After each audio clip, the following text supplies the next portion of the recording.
Bonjour à toutes et à tous. Aujourd'hui, nous allons voyager en France.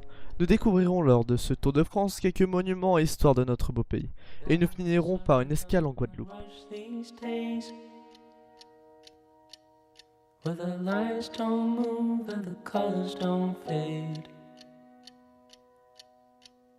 leaves you empty with nothing but dreams. In a world gone shallow, in a world gone mean.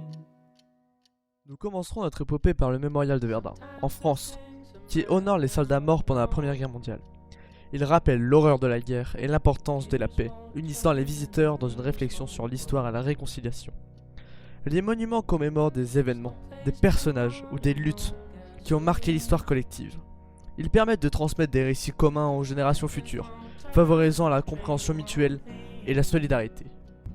En vous parlant des soldats décédés au combat, je vous présente Maxime Blasco, un soldat qui est malheureusement décédé lors d'une OPEX.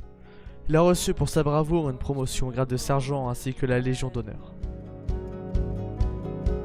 The morning watch, a new day rise. Voici la Tour Eiffel, à Paris. Elle est bien plus qu'un symbole architectural. Elle représente la France, son histoire industrielle, son rayonnement culturel et son attractivité touristique. Pour les Français, elle est un point de fierté nationale. Et pour les visiteurs, un symbole d'accueil et de partage. Certains monuments incarnent des valeurs, une histoire ou une culture partagée par une nation ou une communauté. Ils renforcent le sentiment d'appartenance et créent un lien émotionnel entre les individus, quelles que soient leurs origines ou leurs différences. L'honneur, le bon sens, l'intérêt supérieur de la patrie commandent à tous les Français libres de continuer le combat là où ils seront. Reconnaissez-vous cette voix?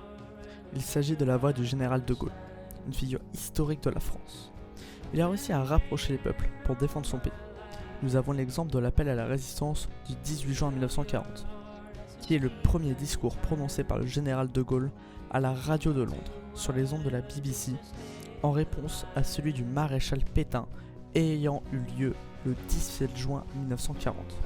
Cet appel est considéré comme le texte fondateur de la résistance française.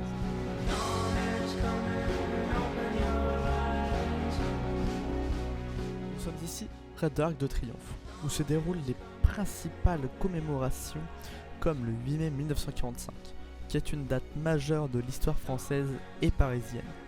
Elle marque la fin de la guerre en Europe et la capitulation de l'Allemagne.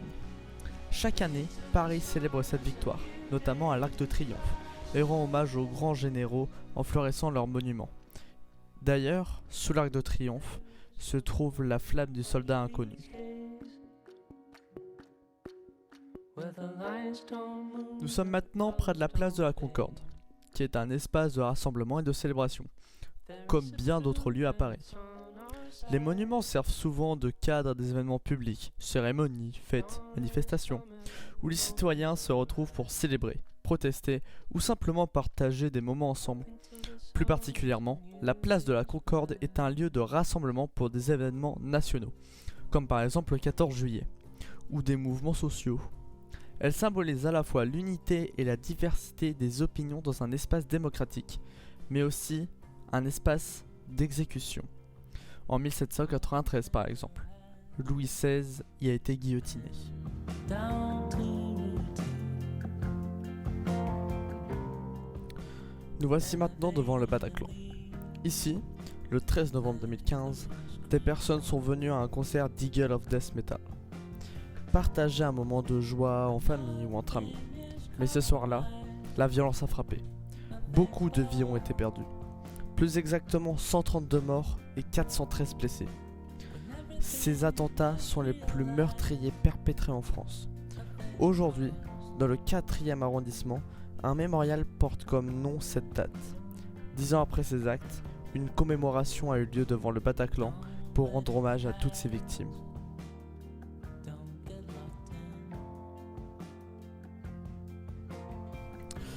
Après un long voyage, me voici devant le Mont Saint-Michel, un monument pour l'attractivité et la fierté locale. Mais le Mont Saint-Michel n'est pas le seul. La France a aussi des monuments qui attirent les touristes dynamise l'économie locale et crée une fierté partagée parmi les habitants, qui se sentent responsables de leur préservation et de leur valorisation. Par exemple, le Mont Saint-Michel, en Normandie et non en Bretagne, est un site emblématique qui attire des millions de visiteurs chaque année. Les habitants de la région s'impliquent dans sa protection et son rayonnement, renforçant ainsi les liens sociaux et économiques.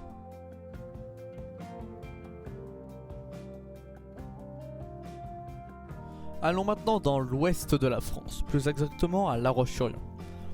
Ici, le 25 mai 1804, Napoléon Ier décide de déplacer la préfecture de la Vendée à La Roche-sur-Yon. Mais la ville, alors peu développée, doit être entièrement reconstruite. Sous l'impulsion des ingénieurs Cormier et Vallot, elle adopte un plan en forme de pentagone avec une organisation en damier, inspirée des idéaux de rationalité et d'ordre chers à l'empereur. Ce schéma urbain, toujours visible aujourd'hui, lui confère une identité forte et un héritage architectural unique. D'ailleurs, il ne faut pas oublier que Napoléon a mis en place les lycées, les universités et aussi le code civil en France.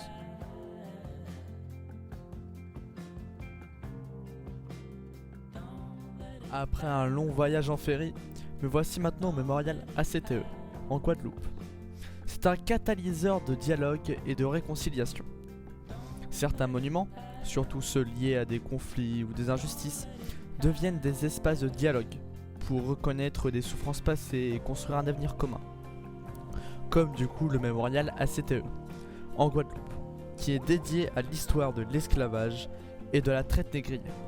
Il permet aux visiteurs de comprendre cette période douloureuse et de réfléchir ensemble à la construction d'une société plus juste. Pour finir cette vidéo, nous avons vu 8 lieux importants français. Des lieux qui ont toujours raconté l'histoire. Histoire qui, elle, est importante et qu'il ne faut pas oublier. Ces lieux sont aussi là pour nous rappeler un dur passé qu'il ne faut pas ignorer. Tous ces bâtiments sont aussi source de cohésion sociale en France. Merci d'avoir regardé la vidéo.